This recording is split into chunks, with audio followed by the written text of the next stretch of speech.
दोस्तों नमस्ते, मैं सुशील कुलकर्णी, आप देख रहे हैं एनालाइजर न्यूज हिंदी। रेवड़ियां बांटने वाले दुनिया में कम नहीं हैं। खुद को बड़ा दानवीर दिखाने के लिए, कर्ण की औलाद दिखाने के लिए लोग इतना कुछ कर लेते हैं कि कर्जा हो जाए, लेकिन अपनी दानवीरता दिखाना नहीं छोड़ते।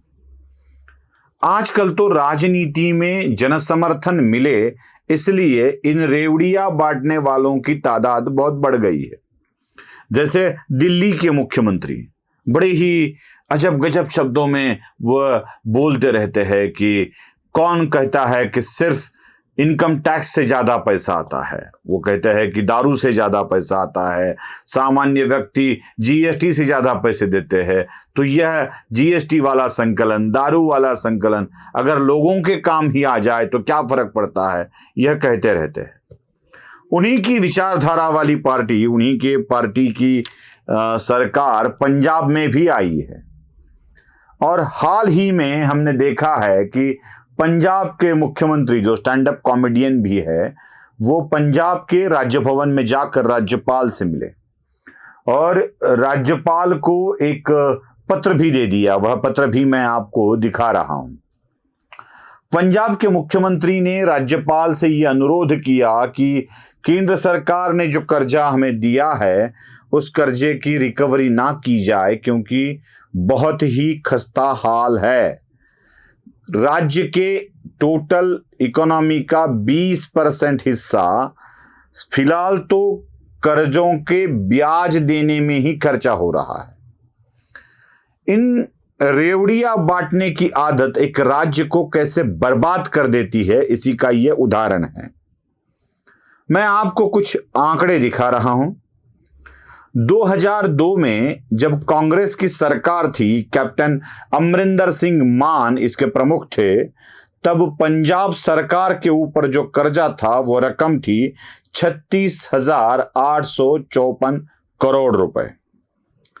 फिर मान की सरकार के बाद अकालियों की सरकार आई और उस अकालियों के 10 साल के कार्यकाल में यह कर्जा हो गया 36,854 करोड़ से बढ़कर 2,08,000 करोड़ रुपए। फिर कांग्रेस की सरकार आई और उस सरकार ने यह कर्जा और बढ़ा दिया और वो कर्जा हो गया 3,08,000 करोड़ रुपए। ये कर्जा क्यों बढ़ रहा था, जरा इसके बारे में भी सोचना आवश्यक है।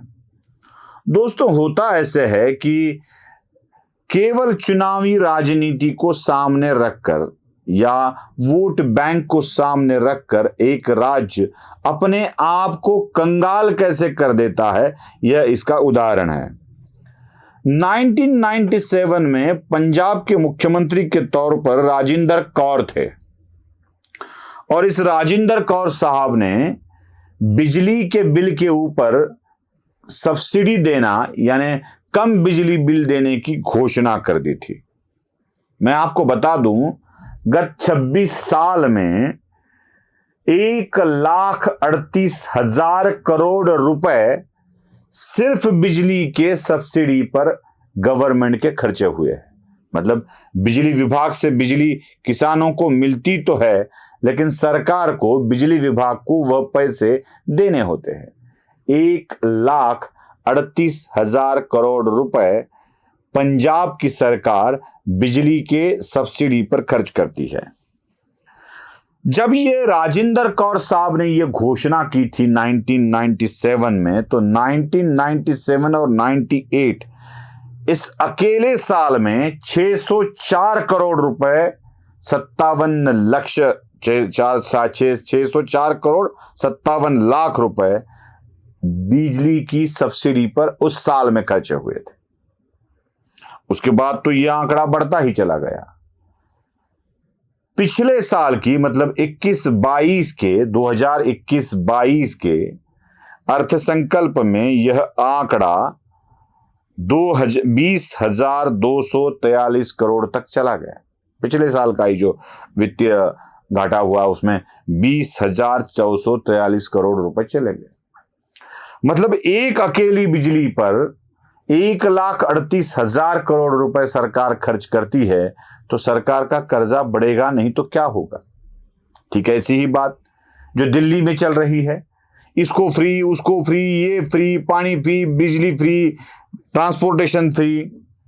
गत 1 साल में पंजाब सरकार को, मैं पंजाब के आंकड़े महाराष्ट्र से कभी नहीं जोड़ूंगा क्योंकि पंजाब एक छोटा राज्य है, महाराष्ट्र पंजाब से 4 गुना बड़ा राज्य है।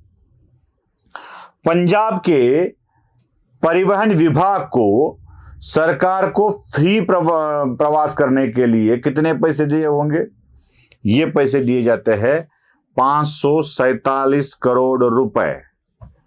जब आप रेवड़ियां बांटोगे, जब आप चुनावी राजनीति को सामने देखकर इसको फ्री उसको फ्री यह बातें करते रहोगे तो क्या होगा? राज्य संकट में ही आएगा ना। दिल्ली में भी ठीक यही हो रहा है। दिल्ली की सरकार भी ऐसी ही रेवड़ियां बांटते फिर रही है। कभी हम साउथ में जाते हैं तो वहां पे चावल 2 रुपए, ये 1 रुपया, ये 2 रुपए, कहीं कहीं बिजली फ्री, कहीं पानी फ्री। यह योजनाएं अपनी वित्तीय व्यवस्था को चरमरा देती है, खत्म कर देती है। यह जिनको समझेगा ठीक है, नहीं तो फिर से शुरू हो जाएगा। हमने प्रधानमंत्री को कहा था, उन्होंने पैसे नहीं दिए, उन्होंने वसूली की, इसलिए यह हो गया। विपक्ष की सरकारों को गिराने की साजिश है। जब महाराष्ट्र में उद्धव ठाकरे की सरकार थी तो हमारे पास पैसे नहीं हैं, हमें जीएसटी के भुगतान दे दे। जब पैसे नहीं थे तो सारी दुनिया को वैक्सीन देने के लिए एक चेक तैयार रखने वाले ठाकरे जीएसटी के पैसों के लिए गिड़गिड़ा रहे थे केंद्र की सरकार के पास, जो दिए भी जा रहे थे अपने नियत व्यवस्था के अनुसार। आपको रेवड़ियां बांटनी है तो पैसे कम पड़ेंगे ही। पंजाब सरकार अब लगभग कंगाली के कगार पर खड़ी है। स्टैंड अप कॉमेडियन को प्रदेश चलाने का मौका दोगे, उसको प्रदेश के प्रमुख के रूप में बिठाओगे तो अपनी ही पूरी जिंदगी की कॉमेडी हो जाएगी ना। वैसे ही हो रहा है पंजाब के साथ। आपको पसंद आया हो तो लाइक, शेयर और सब्सक्राइब जरूर कीजिए। धन्यवाद।